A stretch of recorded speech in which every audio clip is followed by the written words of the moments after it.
Andy Hamilton of Trackwrestling here with South Dakota State coach Chris Bono. On the night of conflict, you guys are in town to do a little coaching. Ronna Heaton, can you explain, I guess, first of all, how that relationship started and what you've seen her develop under your watch? Yeah, she's a Brookings girl, through our regional training center, we offer all the freestyle practices, and she comes up and trains and shows up every single day, twice a day, and loves wrestling, and we love her, and it's just been a great relationship ever since. So, we're following her around the world, and this match leads us to Iowa City to help her get a win tonight. What is the most unique thing that you've learned about her as a competitor from having her in your room? Yeah, she's we use the word gritty. We say she doesn't have the best technique, but you don't want to get in a dogfight with her because she's going to come out on top. So that's the way Coach Reeder and I are too. We're kind of gritty, hard-nosed guys, and I think that that kind of style rubs off on her, and she's just a tough kid. So we were talking off camera just a little while ago about the schedule, and it's certainly no cakewalk. You guys have Iowa State coming to town, you have Iowa coming to town, you go to Oklahoma State, you go to Virginia Tech, you go to Minnesota.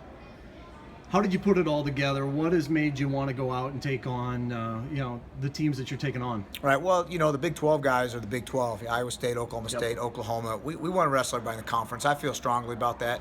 You got to beat those guys in March to go to the NCAA tournament in the grand scheme of things. So I feel, I want to wrestle within our conference. As far as Minnesota goes, I've got a great relationship with Coach Eggum. We're 3 hours apart. There's no need to spend $5,000 wrestling somebody else. We take a van up there, we wrestle them, we come home. And they're a top 12 program right now. That's who we need to be wrestling. That's who we want to be. We want to be a top 10 team here soon, and our guys need to be wrestling those kind of guys and being in that environment. And luckily enough, the relationships around the coaching world are people are willing to come to Brookings, and we return the visit. And I'm thankful our administration allows us to do it. Our budget's good enough to travel, and those are the guys you got to beat in the quarterfinals to the NCAA tournament, semifinals, and the finals. So that's what we want to do, because that's where we aspire to be. What has ticket demand been like for some of those home duels? Yeah, it's right now it's unbelievable. I kind of take a first-hand role in that. I'm in our ticket guy's office every day. We have a little bar graph that we check off and where ticket revenue is, and our goal this year is to triple our revenue.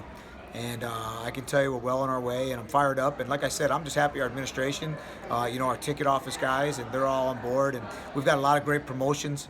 I know the Iowa State and the Iowa tickets are flying off the handle. Our DAC Open, a lot of people are interested in that. Once Arizona State said they're coming, Nebraska's coming, Minnesota's going to be there. So a lot of surrounding schools. But it's going to be a great year. And we're going to have a ton of fans.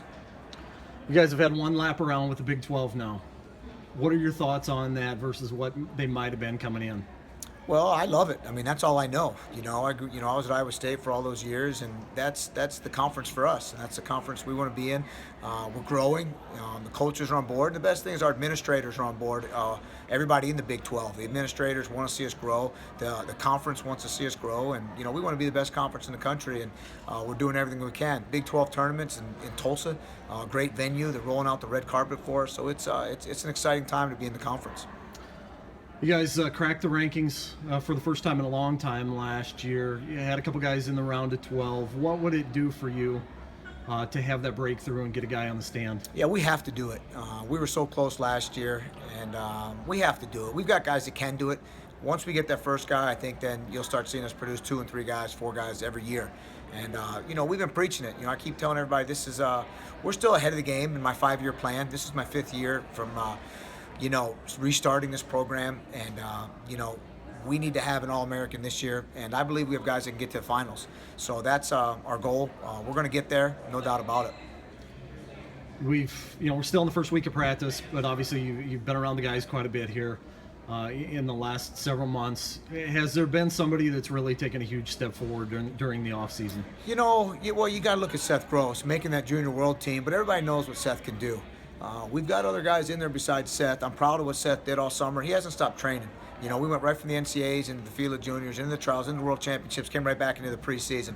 The guy loves to train, which is great. He loves wrestling, loves to compete.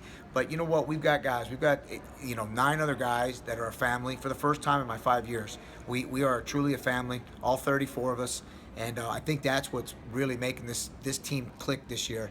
And from 25 to heavyweight, we've got guys that want to win and are capable of winning for the first time, and that's really what is exciting. So not really singling out one guy, but they were there all summer for the first time. All 34 of them stayed all summer and trained together, and that's what's real exciting.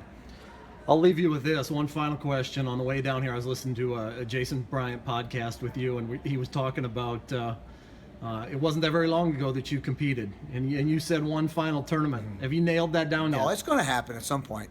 I'm waiting on it. I'm waiting. I train every day, so you never know. You never know when you walk out that door who wants to wrestle you, right? So I'm excited. I want one more match, one more tournament. So any of you guys putting on something, let's get a veterans match in there somewhere. Maybe Tom Brands. That's maybe my goal. Thanks for joining us, Chris. All right, thanks.